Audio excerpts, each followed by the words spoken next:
When was the last occasion you engaged in an activity solely for your own pleasure, not for your children or grandchildren?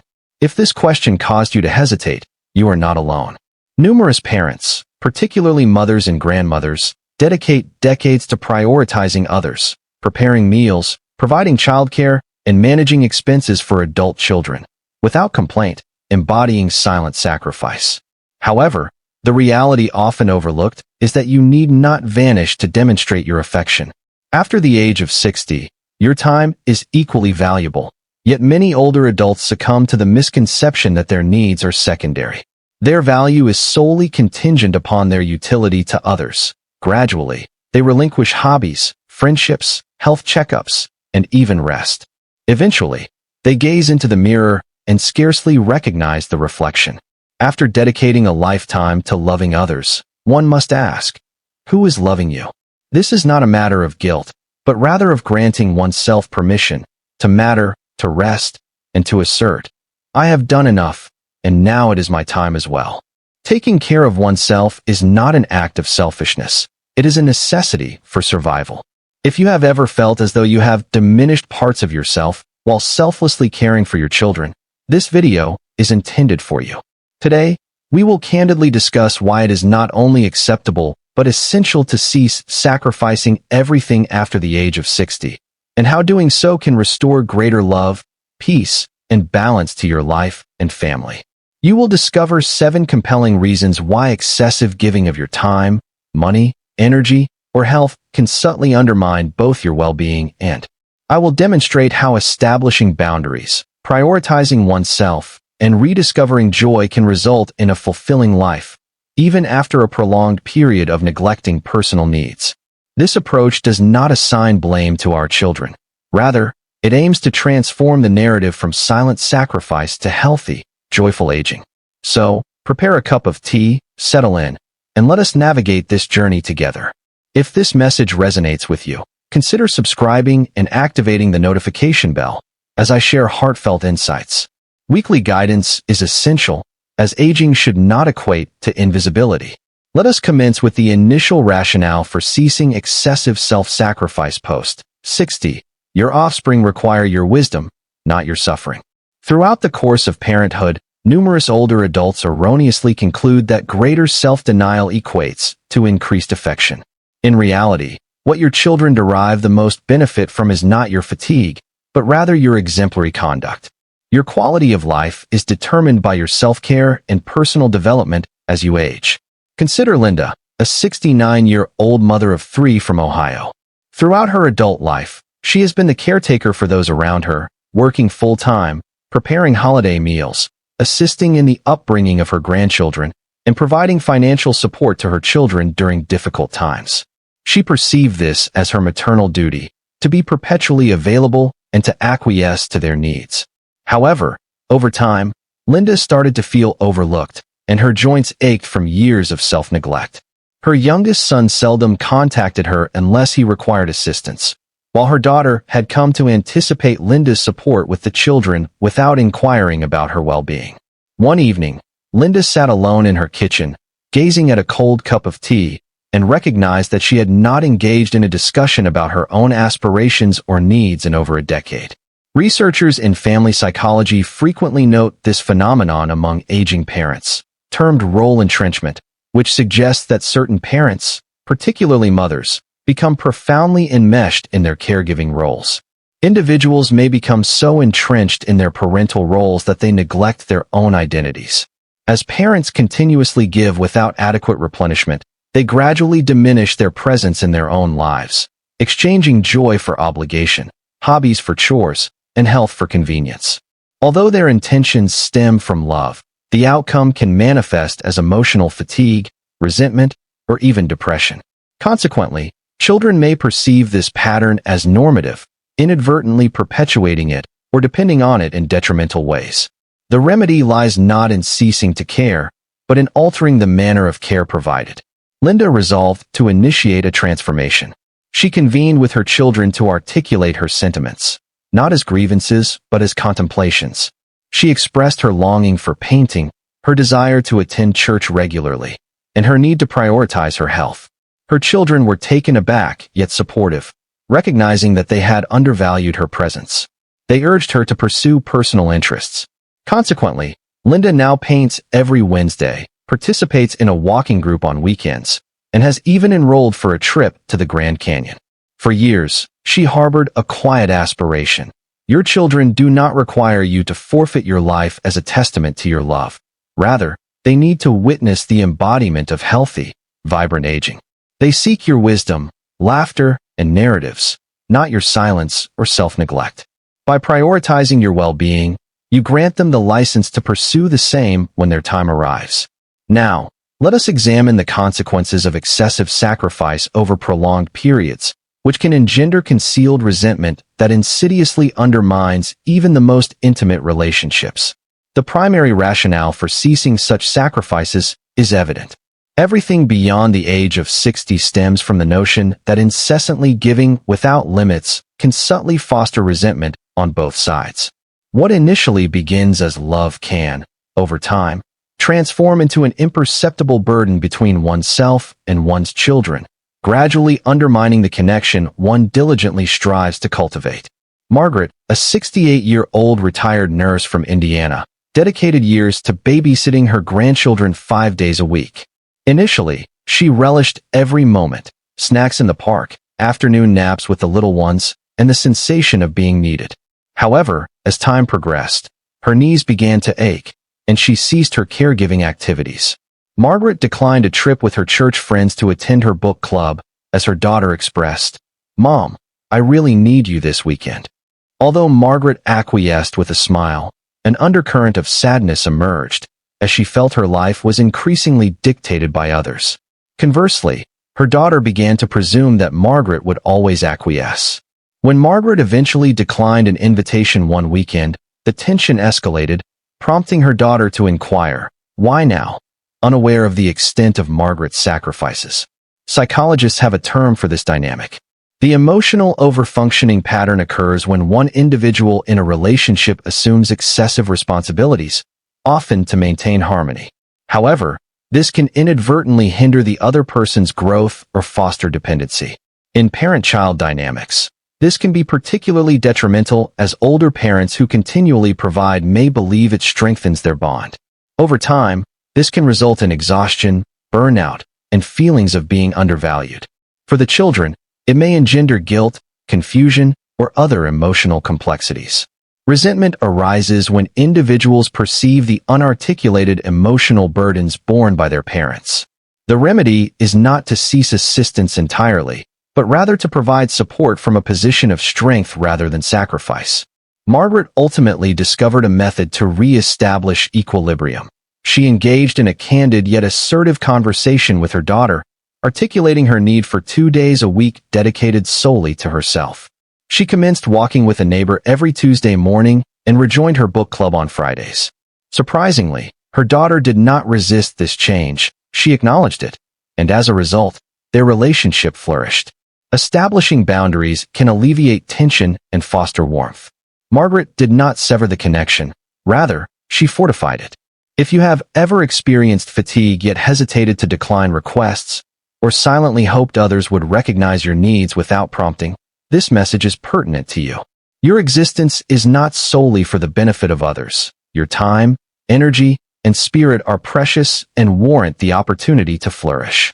Now, let us examine the second rationale for why prioritizing others above oneself may adversely affect your long-term health more than it benefits your family, along with the third reason to cease self-sacrifice after the age of 60.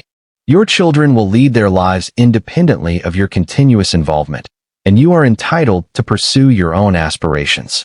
Many older adults silently defer their own dreams, interests, and adventures, mistakenly believing their primary responsibility is to support their children. However, what occurs when the children no longer require or desire that support? What remains for you? Consider Ella Lehner, a 74-year-old widow from Pennsylvania, who dedicated decades to raising 3 children and assisting them through college. As she drew nearer to her youngest son, who had begun a family, she envisioned cherishing moments with her grandchildren, partaking in Sunday dinners, and remaining actively engaged. However, life unfolded differently. Her son was preoccupied with advancing his career, the grandchildren were involved in numerous activities, and weekends frequently passed without communication. Ella Laner did not hold them accountable. They were occupied, much like she once was. Yet, beneath the surface, she felt overlooked. Her days were spent in a monotonous routine of tending to plants, watching television, and awaiting someone to seek her assistance until a friend invited her to a community painting class. "I haven't picked up a brush in 40 years, she remarked, laughing nervously. Nevertheless, she attended and subsequently returned. Gradually, her week became infused with color, laughter, and a sense of purpose she had not experienced in years.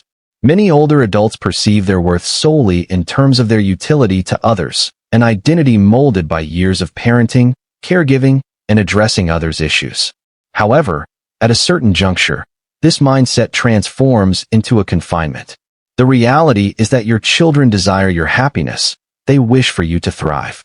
To witness your smile once more, rather than merely appearing for favors, is essential. Even if unspoken, your happiness grants others the liberty to embrace greater freedom. Psychologists refer to this phenomenon as the empty nest identity crisis, which is more prevalent than commonly acknowledged. When we fail to substitute outdated roles with new purposes, we risk emotional decline. However, revitalizing one's life does not necessitate drastic alterations. It can commence with modest initiatives such as enrolling in a class, exploring unfamiliar destinations, or mastering a cherished recipe that has remained unattempted. These pursuits are not mere indulgences. They are vital steps towards renewal. Investments in mental health, vitality, and legacy are evident as Eleanor now conducts a monthly painting class. Her children, observing the enthusiasm in her voice, communicate more frequently, with one stating, "Mom, I love seeing you so happy." Recently, her daughter remarked, that singular comment reminded Eleanor that existence transcends mere availability. Moreover, this leads us to the next truth frequently disregarded. Total self-sacrifice is not love, it is self-erasure. Let us examine how excessive giving can obliterate one's identity. The fourth reason to refrain from sacrificing everything after the age of 60 is that self-neglect is not merely detrimental to health. It gradually diminishes one's essence. Many older adults remain unaware of how frequently they subordinate their needs, desires, and even their identities in the name of love. However, genuine love does not necessitate vanishing. It demands the presence of one's complete, authentic self. Let us discuss Carol, a 66-year-old grandmother from Michigan. For years, Carol was the linchpin of her family. She prepared holiday meals, assisted her daughter through 2 challenging divorces, and cared for her grandchildren almost every weekend. Everyone referred to her as Super Grandma. However, beneath her cheerful facade was a woman who had not experienced a moment of solitude in over a year. She had not visited her hairstylist in months, her neglected piano remained untouched, and her back pain had intensified, yet she continually asserted, "I will have it examined next month."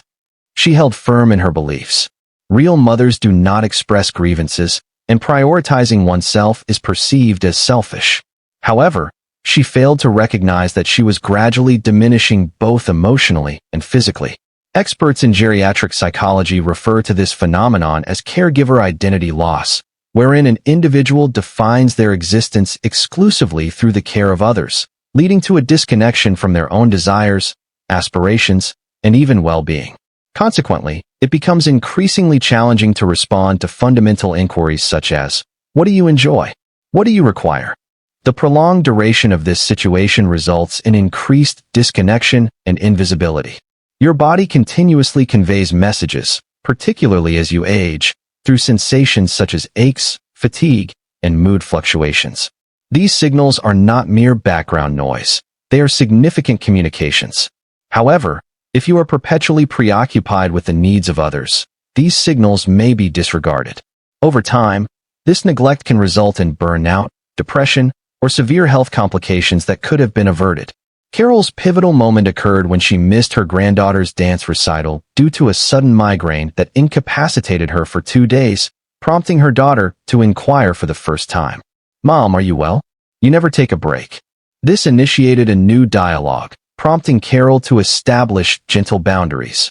One weekend off per month, no last-minute errands unless in emergencies. She resumed playing the piano, began weekly walks in the park, and started attending senior yoga classes. Gradually, she revitalized her spirit. One is never meant to diminish oneself to accommodate another's life. Love should not necessitate silence, fatigue, or invisibility. You are significant not only to others, but also to yourself. Now let us discuss a truth that many individuals grapple with the difficulty of declining requests. In the subsequent section, we will examine why mastering the art of saying no without remorse constitutes one of the most beneficial choices one can make after the age of 60.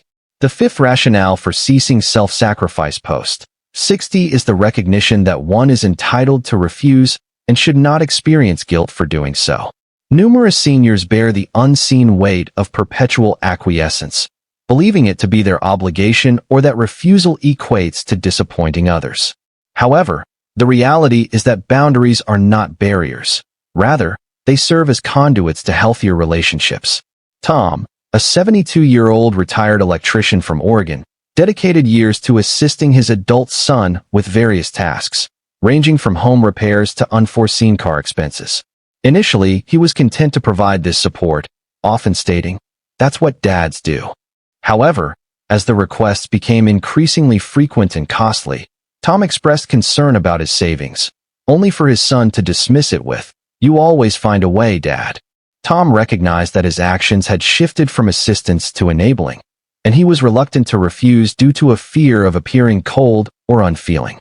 The guilt associated with declining requests is profoundly ingrained in our conditioning. Parents, particularly from previous generations, were taught to give selflessly, prioritize others, and equate love with sacrifice. However, psychologists now comprehend that unconditional support does not equate to limitless support. Generosity can devolve into obligation, and over time, obligation fosters resentment. Healthy relationships flourish on mutual respect rather than unilateral giving. By consistently acquiescing, you condition others to anticipate your compliance. Conversely, when you begin to assertively and kindly decline, you are not dismantling the relationship. Rather, you are transforming it into a more equitable and transparent dynamic. This also exemplifies a significant principle, self-respect. Tom ultimately engaged in a candid conversation with his son, stating, "I love you, but I must prioritize my own well-being. I can no longer assist with substantial expenses." This exchange was undoubtedly uncomfortable. However, it resulted in a breakthrough. His son, who had never considered his father's financial constraints, expressed remorse. He accepted a supplementary job and commenced managing his finances with greater prudence. For the first time in years, Tom experienced a sense of liberation. He no longer dreaded phone calls, ceased his daily scrutiny of his bank account, and found tranquility. Declining requests does not signify selfishness. Rather, it demonstrates strength. It is a means of honoring one's own time, energy, and limitations. Surprisingly, those who care for you will adapt and, in fact, will hold you in higher regard for asserting your boundaries.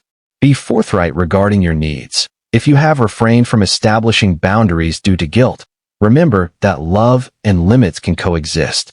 Declining what depletes you creates space to embrace what enriches you. Now, let us transition to a more pragmatic rationale for ceasing overgiving, your financial independence. In the subsequent section, we will examine how excessive giving can subtly jeopardize your long-term security and the measures you can take to safeguard it. The sixth reason to cease sacrificing everything after 60 is that financial independence is paramount.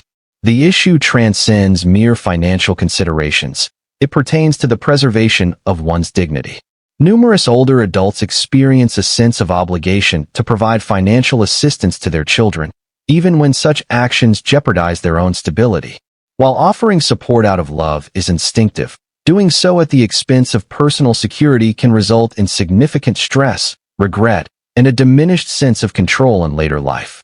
Consider Harold, a 71-year-old widower from Georgia. Following his retirement from a lengthy career in construction, he anticipated a period of tranquility, engaging in gardening, traveling, and possibly restoring his vintage possessions. Harold, a fishing boat operator, faced unforeseen circumstances as his daughter lost her employment, his grandson required assistance with college expenses, and his youngest son grappled with financial debt. One by one, he intervened by settling bills, co-signing loans, and addressing emergencies. He depleted his savings, exhausted his emergency fund, and ultimately refinanced his home, repeatedly assuring himself they will regain their stability soon. However, they did not respond as swiftly as he anticipated.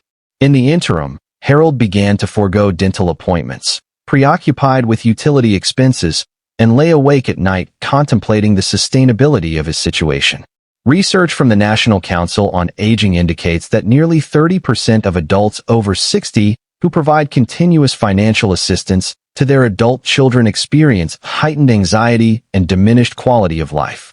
Experts refer to this phenomenon as financial caregiving burnout, a concealed burden that undermines both confidence and well-being. Furthermore, when one gives beyond their financial capacity, it is not merely by jeopardizing your own comfort. You diminish your capacity to manage emergencies, medical concerns, or escalating living expenses. When an older adult becomes financially reliant on others, particularly those they previously supported, it can result in embarrassment, shame, and strained relationships. However, there exists a method to assist your loved ones without compromising your future, which begins with candid discussions. Harold ultimately convened with his children and stated, "I wish to help, but I cannot continue in this manner." He subsequently engaged a financial advisor. He assessed his expenditures and established strict boundaries. Initially, this caused friction. His son even labeled him as unfeeling. However, several months later, a transformation occurred. His daughter secured a part-time position, his grandson sought grants, and his son enrolled in a debt management program. Without Harold as a financial fallback, they discovered their own resilience, allowing Harold to experience a renewed sense of freedom. Dignity in later life is contingent upon decisions made in the present, particularly regarding finances. You possess every right to safeguard your earnings, prioritize your needs, and relish the rewards of your labor. The life you diligently constructed to support your family does not necessitate the forfeiture of your foundation. When you safeguard your foundation, a remarkable transformation occurs. You acquire the energy and tranquility required to attend to your own well-being. In our concluding point, we will examine why cultivating your own joy, health, and autonomy is not an act of selfishness. Rather, it is the most profound gift you can offer your loved ones. The seventh rationale for ceasing to sacrifice everything after the age of 60 is arguably the most compelling. When you prioritize your own care, it benefits everyone.